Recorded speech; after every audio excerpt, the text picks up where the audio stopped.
And so it is the Jeffrey Epstein files are out, at least some of them. Thousands and thousands of pages worth, salacious at times, indeed multiple times. Others seemingly mundane. But as many who've pushed for their release feared, much has been withheld.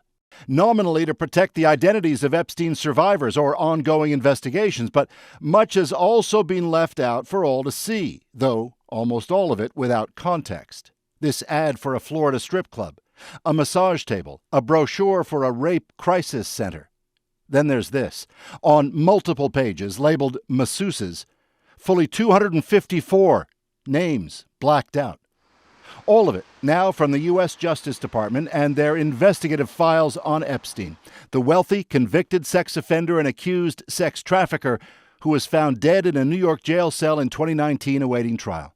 Speculation on what might be in the files centers on the powerful people who hung out with Epstein.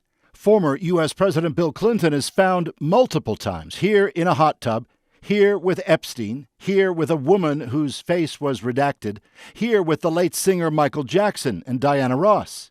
Here's Epstein with Jackson, himself an accused sex abuser. Current President Donald Trump, a one-time friend of Epstein who signed off on releasing the files under pressure, shows up as a name in Epstein's contact book, as does Trump's former wife Ivana and daughter Ivanka, and the former Prince Andrew. A key question for all those now sifting through the files is whether any of Epstein's associates did any wrongdoing. Those who pushed for this release warned ahead of time. If we get a large production on December 19th, and it does not contain a single name of any male who's accused of a sex crime or sex trafficking or rape or any of these things, then we know they haven't produced all the documents. I feel nervous. London, Ontario's Charlene Rochard is a one-time teen model and Epstein survivor. She stood among others last month on Capitol Hill pressing for these files. Today marks a long-awaited moment for all of us. The way that we've been treated, the way that we were called a hoax by the president. And the files are going to show that we are not a hoax.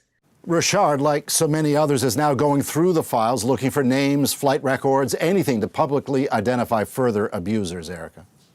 And Paul, I take it the number of redactions has prompted a quick response.